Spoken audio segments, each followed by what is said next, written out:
లైఫ్లో ప్రతి ఒక్కరికి ఒక సిచ్యువేషన్ ఎదురైతే అదేంటంటే ఒకవైపు జాబ్ ఉండిద్ది, ఇంకోవైపు నువ్వు పెట్టుకున్న గోల్ ఉండిద్ది. మరి ఈ రెండిట్లో ఏది ఎంచుకోవాలో కూడా తెలియని పరిస్థితి ఏర్పడిద్ది. ఎందుకంటే జాబ్ చేయకపోతే తినటానికి తిండి ఉండదు, అదే గోల్ వైపు వెళ్ళకపోతే నీ లైఫ్కి అర్థం ఉండదు. మరి ఇలాంటి సిచ్యువేషన్ ఖచ్చితంగా ప్రతి ఒక్కరి లైఫ్లో ఎదురైద్ది. మరి ఇలాంటి సందర్భంలో నువ్వు ఏ డెసిషన్ తీసుకుంటావు అనే దాని మీదే నీ లైఫ్ అనేది డిపెండ్ అయి ఉంటుంది. మరి ఇలాంటి సిచ్యువేషన్లో ఖచ్చితంగా గోల్ వైపు వెళ్ళాల్సిందే అని ఎవడైతే పట్టుబడతాడో వాడికి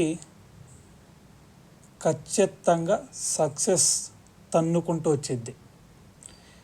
ఈ ప్రాబ్లమ్స్ జాబ్ చేస్తే ఇప్పటి వరకు మాత్రమే నాకు తినటానికి తిండి దొరికిద్ది, లేదంటే నాకు ప్రస్తుతానికి హ్యాపీనెస్ దొరికిద్ది అని తెలుసుకున్నాడు. ఈ ప్రస్తుతం నాకు కఠినంగా మారినా పర్లేదు, నా ఫ్యూచర్ బాగుండాలి అని చెప్పేసి ఎవడైతే ప్రయత్నిస్తూ ఉంటాడో వాడికి ఖచ్చితంగా సక్సెస్ దొరికిద్ది. కానీ చాలామంది చేసే తప్పేంది అంటే ప్రస్తుతానికి నాకు తిండి దొరకాలి అని చెప్పేసి జాబ్ వైపు వెళ్ళిపోతాడు. జాబ్ వైపు వెళ్ళిపోయి నేను రెండు ట్రై చేస్తానని చెప్పేసి కూడా కొంతమంది ఒక నిర్ణయం తీసుకుంటారు.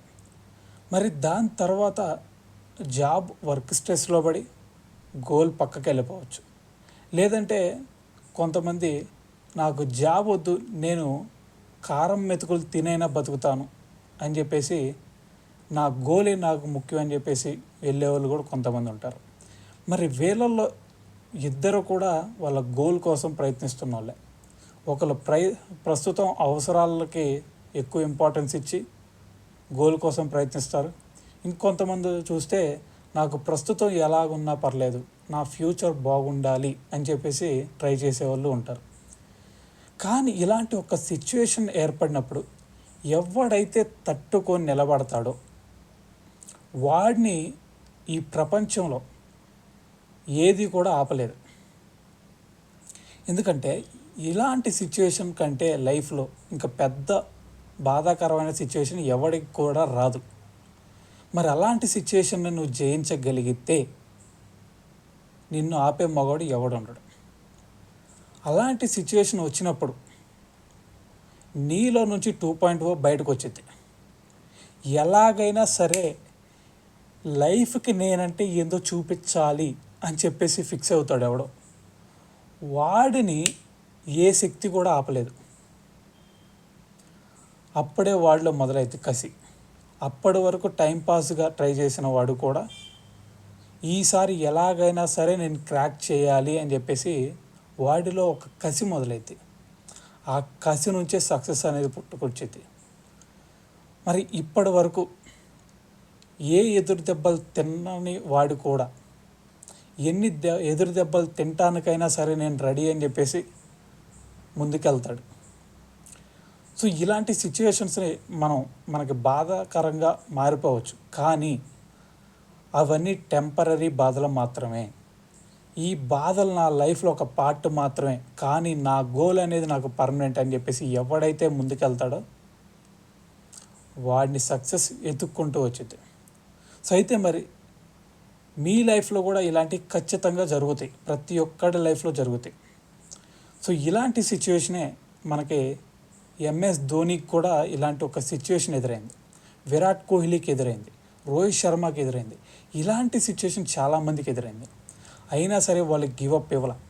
ఎంఎస్ ధోని తన జాబ్ను కూడా పక్కన పెట్టి ఒక్కసారి నేను ట్రై చేస్తా అని చెప్పేసి ముందుకొచ్చాడు. రెస్ట్ దాని తర్వాత ఏం జరిగింది అనేది మనందరికీ తెలుసు. ఒక్క దశాబ్దం పాటు క్రికెట్ని ఏలాడు. ఎప్పుడైతే జాబ్ను వదిలాడో తనలో నుంచి ఒక అగ్ని ప్రళయంలాగా